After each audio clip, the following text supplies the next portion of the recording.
Good afternoon, ladies and gentlemen.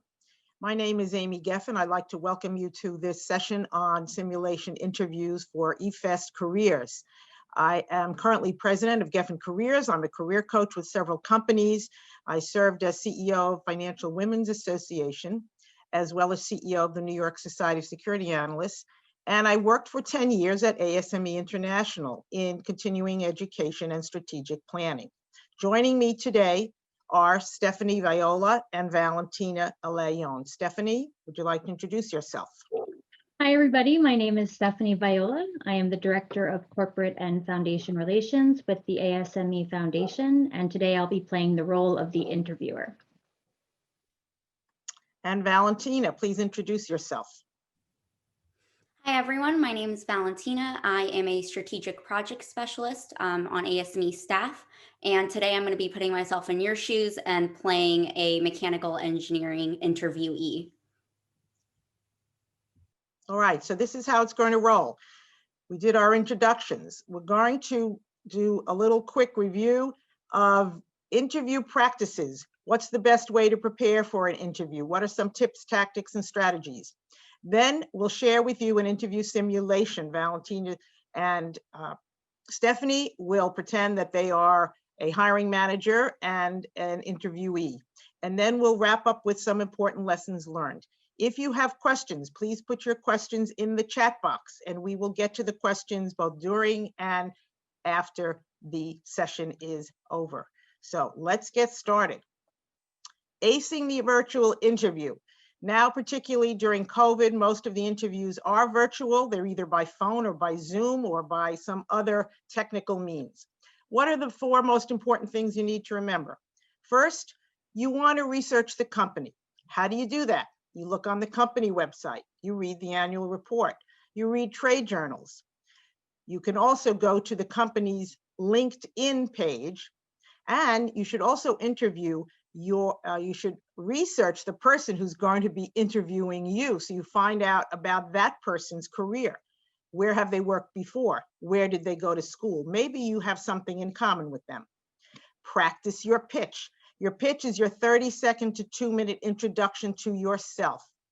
And practice telling 3 or 4 stories that illustrate your best accomplishments and show what you can do and contribute to the company. So what are your stories?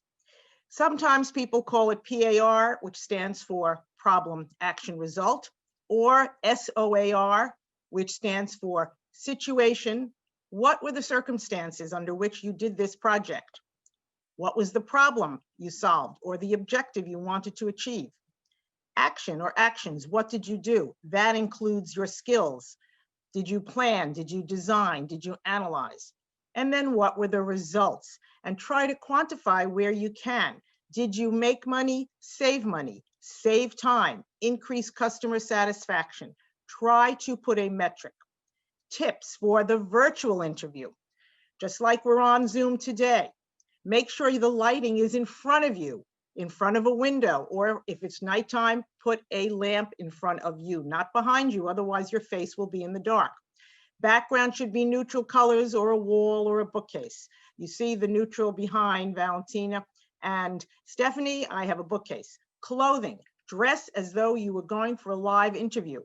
But one thing to note about the clothing online, please avoid stripes or prints or black or white. Prints and stripes do not come out well. Gestures, everything is exaggerated. Don't forget you're really close up. So please remember to sit still, keep your hands in your lap, don't fidget, don't touch your face, your nose, your hair, and smile, show enthusiasm. What are you going to say during this interview? Well, you want to be ready with your pitch, which is 3 or so sentences about who you are, the school you're attending or where you graduated, your major, and an accomplishment. You need to say at some point, I want this job. You want them to know that you're enthusiastic. You need to say, I want to work for this company because I think they're innovative. They've started a new project and I'm impressed with your product or your service. Next slide. What you don't want to say, please avoid the following during your interview process. Never say, I don't have any weaknesses. Everyone has a weakness. It's just a question of what you're going to say about it and how you can improve upon it. Don't say anything negative about a former boss, a former professor, or a team leader, or a colleague. Never say it's on my resume. If you're asked a question, you need to answer it. Never say I don't have any questions. Have some questions ready. And don't use unprofessional language. And don't talk about personal things that are irrelevant. Next slide. So the night before, you want to get a good night's sleep. You want to create a little index card, and on the front of it, you want to write down 3 things that you want to say about yourself during the interview so you don't forget. On the other side of the index card, you want to write down 3 questions you want to ask, such as, what's the culture of this company? What's your biggest challenge in the next 3 to 6 months? What is the time frame? How will this person be evaluated in this role? And you want to get a good night's sleep. Next. Okay, what are some questions you can ask? Your goal for the next 3 to 6 months, or what needs to get done right now? What challenges do you face, or what keeps you up at night? How will you measure success in this position? Because you know you're going to go through a performance evaluation. What's the company culture like? And what is your time frame for filling the position? Next slide. You don't want to ask anything related to salary, vacation, can I work from home? How long does it take to get promoted? All that will come later. Next, please. So, final tips. This is a review of what we started with. Do your research about the company and the person who will interview you. Be prepared to talk about your skills and your accomplishments. Don't memorize answers to a million different questions. Be ready with 3 to 4 stories about your accomplishments. And above all, show enthusiasm. So now we're going to go into the interview simulation. What's going to happen is this. We're going to ask questions. You'll see the question up on the screen, and you get a chance to answer the question as though you were being interviewed. And then we'll have the interviewer and the interviewee answer the same question, and I'll give some tips. So let's get started. So first question that's very typical in most interviews, if they've never seen you or heard you before, the interviewer will ask, tell me about yourself. So pick what you think is the best answer for this question. We'll give you 30 seconds and then we'll move on to the actual interview.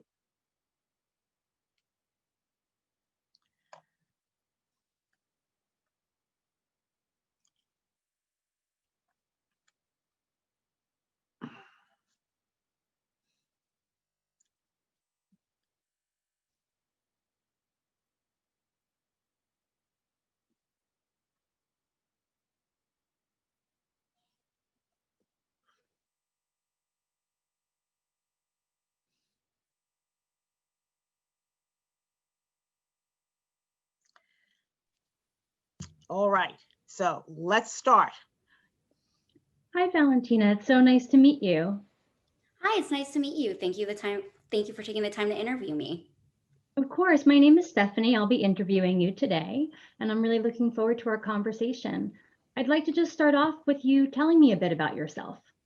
Yeah, so my name's Valentina. I am a 4th-year mechanical engineering student, so I'm graduating this spring.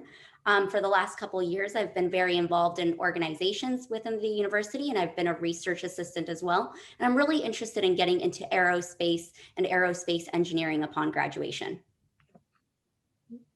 Okay, so most of you answered the question with number 3, your 30-minute pitch. And those of you who did, picked the right answer. When you're asked this question, particularly at the beginning of an interview, you don't want to go on and on and on forever. You're not going through your whole resume. Valentina gave her short pitch. She mentioned her major. She mentioned what she's interested in, and she mentioned what industry she wants to go into. So you can, if you want, add a particular accomplishment, one of the things that you are proud of. That would be great too. So let's go on to question number 2. Now, there are often questions, technical questions, or unusual questions that are asked during an interview, and they're not really expected to have a real answer for it. So, how many cups of coffee does our company drink each week? Pick your best answer.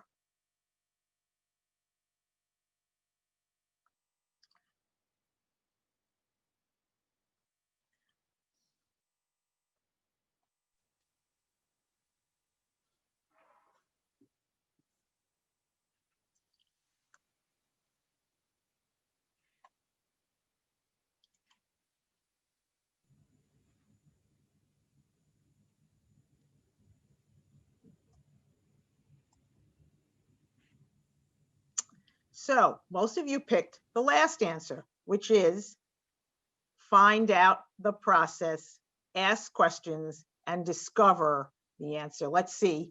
Go ahead, Stephanie. Let's see what happens. How many cups of coffee does our company drink each week? That's a really interesting question. I would have to say, given the research I've done on your company, I know you guys have about 300 employees. So if I had to answer right now, I would factor in probably the fact that maybe 50% of people would drink coffee, maybe 1 to 2 cups a day, that sort of thing. Now, if you were to give me the time to collect some more information, I would go around the office and potentially do a poll, or maybe just even go into talking to the facilities people and seeing about how much coffee they're purchasing and what they're using to measure that. Good answer. You will get questions like this for which you have no clue what the answer is. So the object is to show a process, to show that you understand how to figure out the solution to a problem. And Valentina did a great job about how she'd ask questions, who she would ask questions of, and how she could figure out the answer. Great. Next question, please. What is your biggest weakness? So will Valentina give a real response, but explain how she's trying to improve? Would she say she works too hard, she spends all her time at work? Or would she say, I have no weaknesses? What do you think is the best response?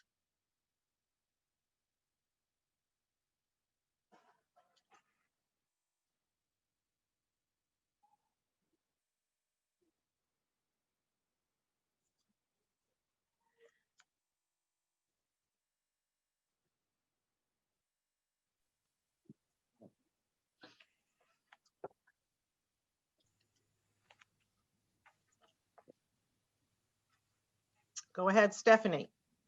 Valentina, what would you say is your biggest weakness?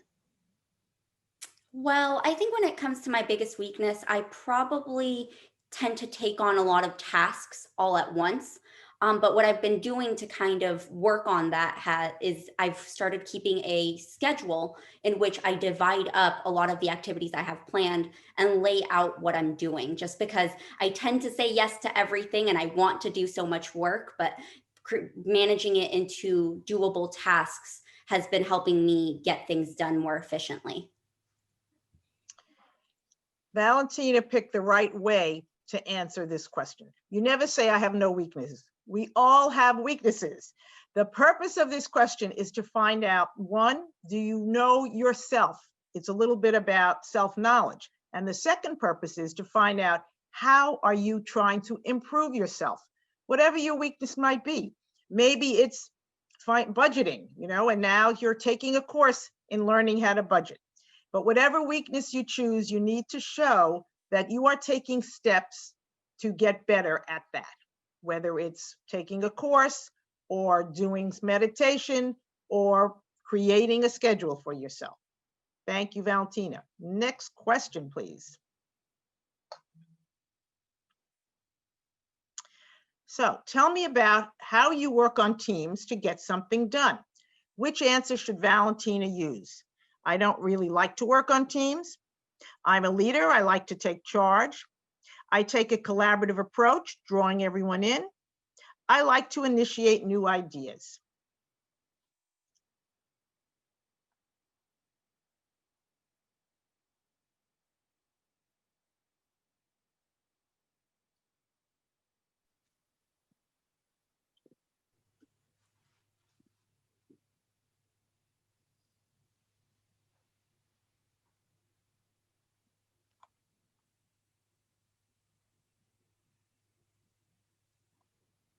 All right, Stephanie, go ahead. Tell me about how you work on teams to get something done. Yeah, so I think that working on a team is something that we've done a lot in school. So I've had the opportunity to gauge a little bit more about how I work on a team. I think that, in interdisciplinary projects, primarily, you're working with a lot of people that have different experiences, and everyone has something that they're good at that they bring to the team. And everything's about really bringing in different perspectives. So I like to draw everyone in, have everyone collaborate, and really find out what people's strengths and weaknesses are, and then use those so that we can get the best final project. So Valentina and most of you picked that answer, that you like to work collaboratively.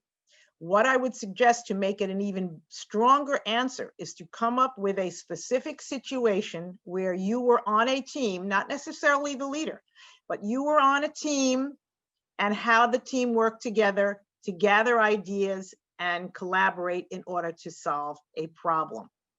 All right, let's take a look at the next question.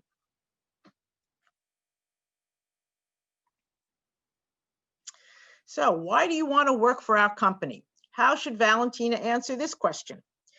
I'm still figuring out what I want to do. This is a great starting point for me. I just need a job to develop some experience. Or should she say, your company is my dream company and I've been following it for years? Or should Valentina say, this company is aligned to my interests and I believe I can add value? Take a few seconds to pick your answer.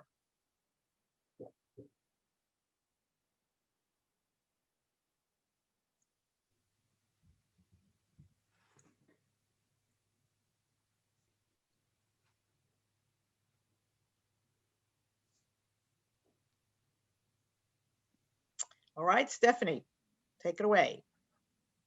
Why do you want to work for our company? So I would say that I would want to work for your company. Looking at this position, it really aligns with where I would like to take my career. Like I mentioned earlier, I'm really interested in aerospace, and I think that the work that you guys are doing is extremely innovative. And then I also felt, looking at the position and what it would be doing, that given the research that I've been doing these last couple of years and the classes I've been taking, I could really work on these projects and bring a perspective that would be appreciated within your team. I've looked at your work culture, and I think that it's just a really good fit. Okay, so like you, Valentina picked the last one to talk about how she would fit into the company and how it meshes with her interests and her background.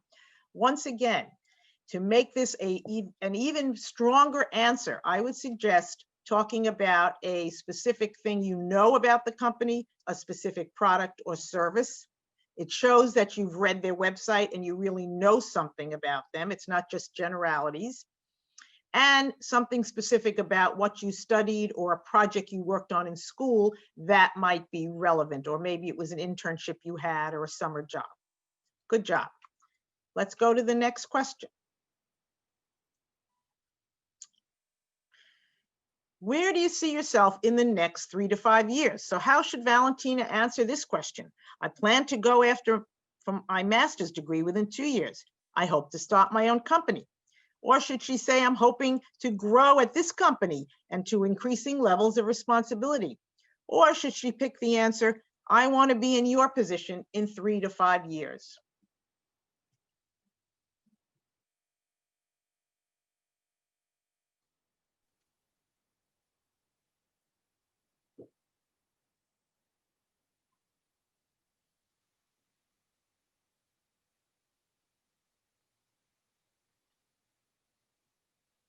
All right, Stephanie, go ahead. Valentina, where do you see yourself in the next 3 to 5 years? I would say I see myself employed here. If I get this job right. But I think that I like this position specifically because it gives me the opportunity to learn a lot about what the company does. It's a design position, but I think over time, I'd like to start taking on a little bit more responsibility, maybe get into project management or get more field experience, and really expanding my experience within the company in different areas as a more well-rounded employee. Good answer. Now, why should you not pick the other answers? First of all, you don't want to say, I want to be in your position in 5 years, okay? Because you're applying for a particular position. You're not there to try to take away the interviewer's job, and that sounds a little bit over the top and unprofessional.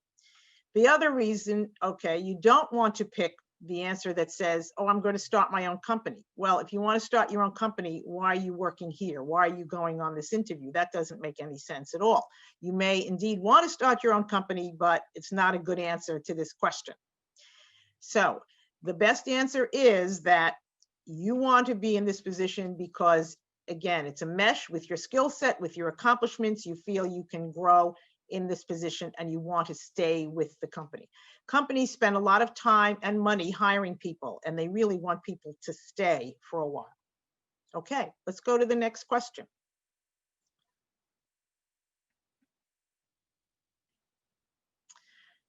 Tell me about a new engineering skill that you acquired in the past year. How should Valentina answer this? I graduated, I'm done learning. I learned some new software for fun. I picked up some leadership skills from my volunteering work. What's the best answer to this question?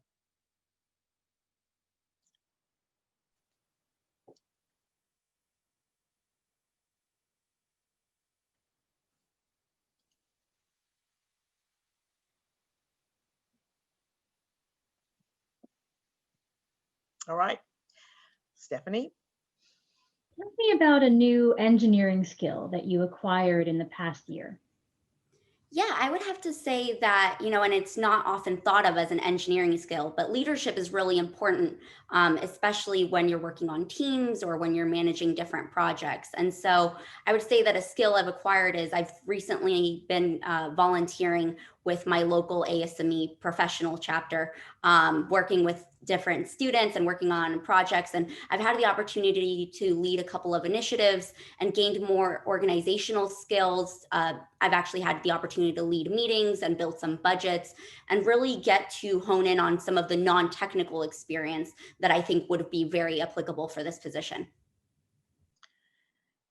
Good answer. Now, why should you not have picked the other two answers?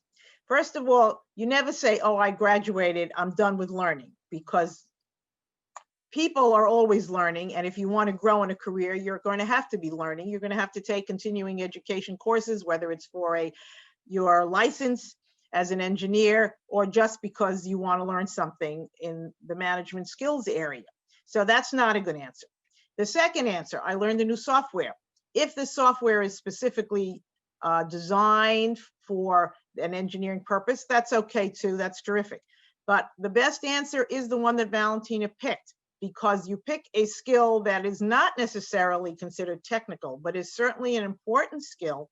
If you're going to grow and you're going to be working on teams, you want to be able to eventually become a leader of a team. A few things to note when you answer a question. Be careful about your language. Don't use yeah, don't use and don't say If you cannot think of the next word, pause. I listened to someone earlier today at a talk, and within one sentence, this person said the word 5 times. It's very annoying. So I just did it. So listen to yourself, practice at home or practice recording yourself on your phone and listen for those yeah, I mean, actually, honestly. You want to avoid those words. So thank you, Valentina. Let's look at the next question.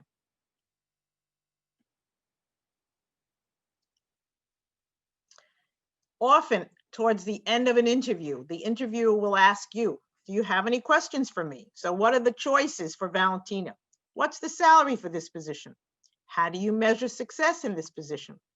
Can I work from home or can I telecommute? What's your company culture like?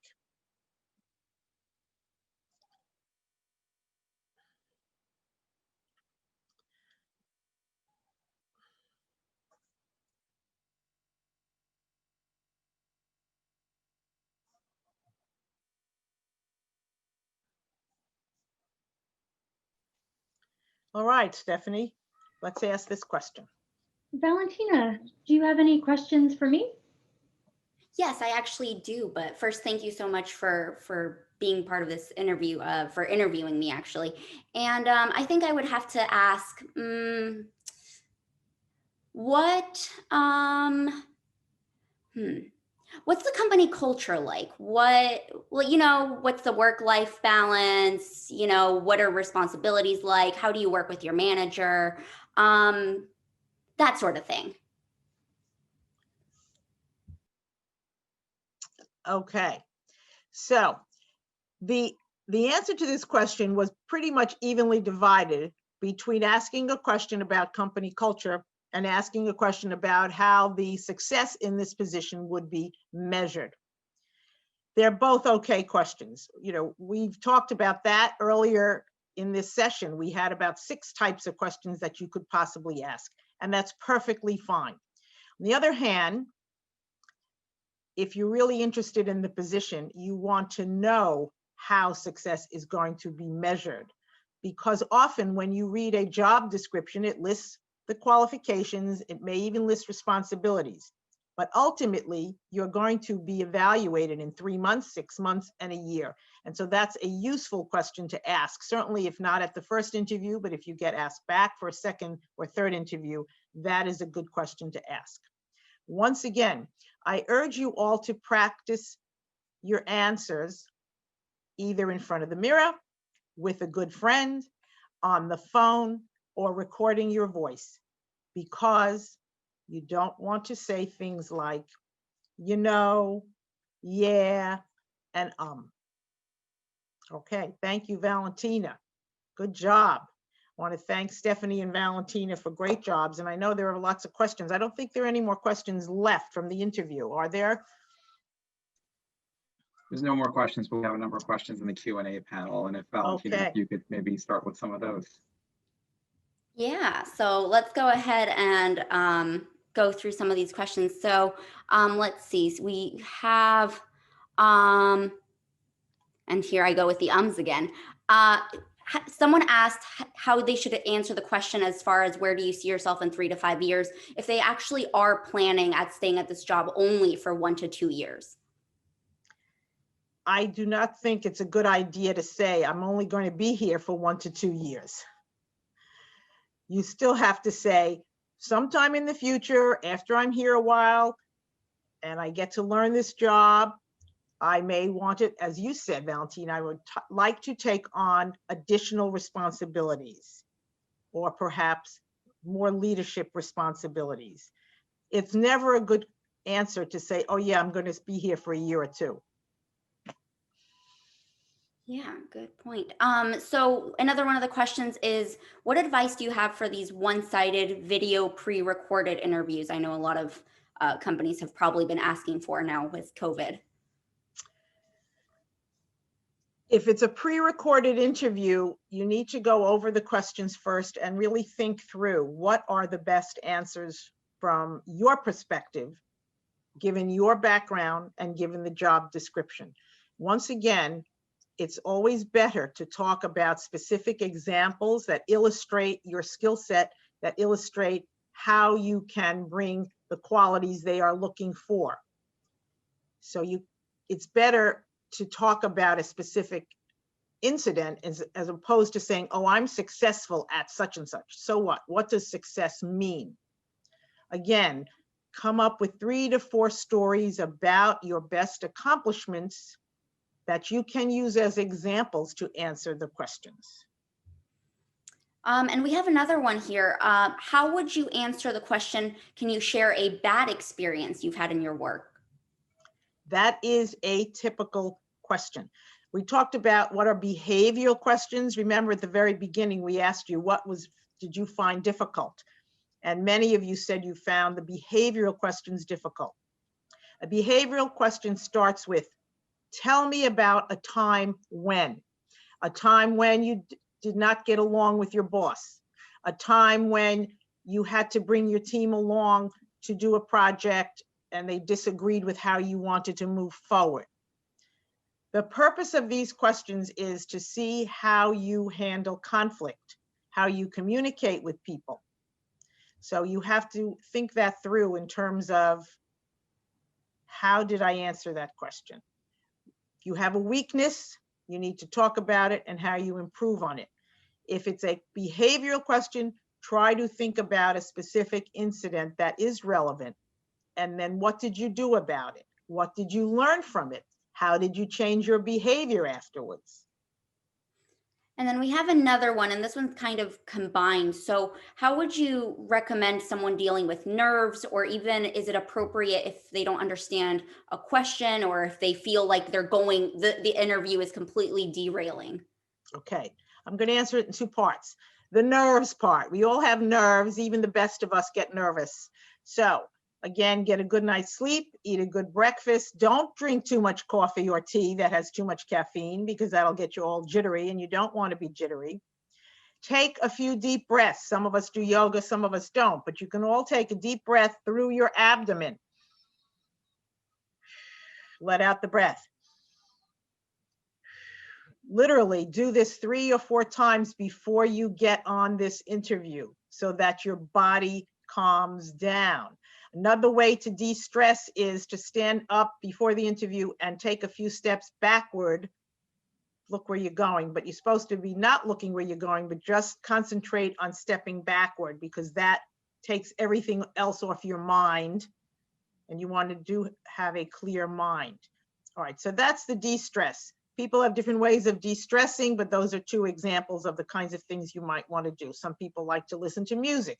That helps, classical music, that helps calm them down. Now, please repeat the second part of that question for me.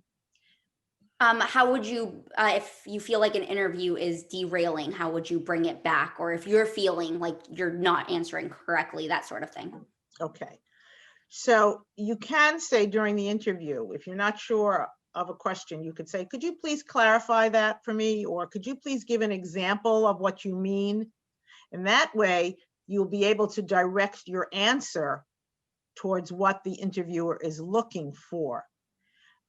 Derail can mean a lot of different things. You go down a deep hole, you need to stop, think, then continue, or ask for clarification. And then what about, in this past year, people have been in lockdown, maybe internships got canceled, or even if maybe someone even took time off for whatever reason, right? How should they navigate that through the interview? Because of COVID, the positive thing is everybody understands that. Everybody understands you were furloughed, you got laid off, you took time to take care of your kids, you were homeschooling them. There are all sorts of reasons. So this time period, it's really okay to be realistic and tell the truth and say, during this time, during COVID, I was doing X.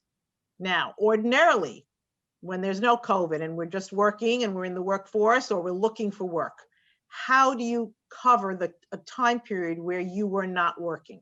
And there are several things that you can do to cover that time period. One is you can get a volunteer position. And that way, when you volunteer, it helps you in a number of ways. It helps fill a gap on your resume of time if you weren't working. It gives you an opportunity to use your skills. It gets you to network with other people who are the other volunteers, even if they're not in your field, but they have their own networks of people. And you will be able to get a recommendation from the person who is in charge of the volunteers. So volunteering is one way to fill that time. Another way is to take a course. It could be free, it could be online, it could be from a local college online, but you want to spend your time, if you're not working, doing something productive, and so that you can talk about that during the interview. Okay, we have it's a bit more of a specific question, but someone was mentioning that they have a hard time connecting with their interviewer. Obviously I got lucky with Stephanie, but sometimes you can't relate. Maybe you come from different backgrounds. Maybe you feel like they're perceiving you a different way because of whatever it might be. How would you deal with that so that, maybe it eases your comfort or eases their comfort? Okay. So as I mentioned earlier, It's a good idea to find out the name of the person who will be interviewing you and look up that person on LinkedIn and find out about that person. Where are they from? Where do they live? Where did they go to school? What did they major in? Where have they worked?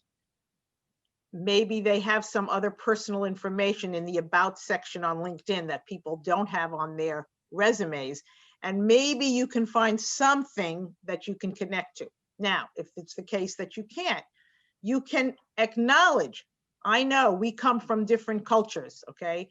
I'm from India, you're from Utah, okay? We may not have that much in common, but what we have in common is that we're both engineers and we're interested in solving problems, all right? So you find some way to connect with this person, even if their background and their culture is very different from yours.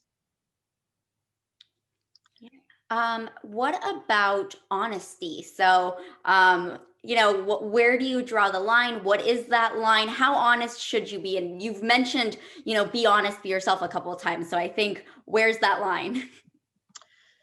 That's a good question, and I don't know that there is a definitive answer to that question. If you were a felon, for example, and they asked you to sign a release saying, I have never been arrested or I have never been accused of a crime, you cannot lie on that. You have to give the truth. So it depends on the question. Usually the questions are about your education, where did you graduate? That can easily be found out. I once interviewed someone who said she had a bachelor's degree and a master's degree, and I called up the school. And she had attended, but she had neither a bachelor's degree nor a master's degree. So some things are really easy to find out. You're not going to lie about that. It just doesn't make any sense. The other type of question might be, what were you doing during this time period? A time period when you were not working or you were not going to school. Sometimes people can put down consulting. If they were actually giving advice, that's okay. You can put down consulting. You do have to be careful. You have to be able to back up whatever you're saying. So I don't recommend lying. I don't recommend not telling the truth in the written resume, and I don't recommend it during the interview process. Okay, let's see. So what would you say are the best post-interview practices? Is there a thank you letter, follow-up email? What exactly is best for these kinds of positions? That's a great question because I didn't talk about that earlier. So post-interview, whether you're interviewed by one person, two or three people, you are going to send each person a separate email. And in that email, first you're going to say, thank you very much for taking time out of your busy schedule to talk to me about the position of X at company Y. Second paragraph, as I mentioned, my best skills are in ABC. One of my accomplishments that is relevant to your company and this position is, put in the accomplishment. And then at the end, last paragraph, you say, I'm really interested in working for XYZ company, and I look forward to the next step in the process. A thank you email is not just a thank you. The follow-up email is another opportunity for you to engage with the company, to tell them about your skills and your accomplishments by repeating what you said during the interview. And then if there is a question that you felt you didn't answer very well during the interview and you thought about it afterwards and you came up with a better answer, the follow-up email is also an opportunity for you to insert a sentence or two with a better answer to the same question. Great. And then what about, you mentioned some of the things in body language, and I tried to be as dramatic as possible with some of them, but what are some minor aspects of body language that an interviewee might not even notice? And maybe can you talk a little bit more about a proper attire for an interview? Okay, good question. Proper attire, that's the easy one. Depending on what a company requires. Some companies are still requiring shirts and ties and suits for men and dresses for women or pantsuits for women. Other companies, often in the tech industry, don't expect men to wear ties, period, finished, end. You wear a shirt and slacks and that's fine. It's called business casual. So you do need to find out a little bit, maybe from Glassdoor or maybe talking to someone else who's at the company, what is appropriate attire? That's the first part of the question. Now, what was the other part again, please? Minor body language. Yes, minor body language. Well, you have to be careful of facial expressions. I'm very expressive. You have to be careful of frowning or rolling your eyes. There are little things that people do that are a little annoying or may be construed as something negative about you. So as I said, you can practice in front of a mirror and keep your smile on, keep your head straight, sit up straight, don't play with your hair, don't tickle your nose, don't scratch your chin. It takes practice because we're so used to just, being ourselves and doing what we want to do. And we're going to wrap this up after, and this was the last question, but you said something about your eyes, don't roll them. Should they be looking at the camera now that they're doing these virtual interviews? Do they stare down at the interviewer? Where would you recommend? Look straight ahead at the camera, because if the interviewer is in a box, under you, then it'll look like your eyes are closed. So you need to look straight into the camera, even though the interviewer may be someplace else on the screen. Good question. All right. Well, let's wrap this up. So recap the lessons learned. Prepare yourself by researching the job and the company and the interviewer. Be authentic, be yourself. Practice mock interviews. We hope today's practice was a good one for you and you learned something. Set up your space so that there's light in front of you and you can be seen easily and you can be heard. And above all, show enthusiasm. Let that person know that you really want this job at this company. And good luck to all of you. Thanks so much for participating today. Thank you again, Stephanie and Valentina. Good job.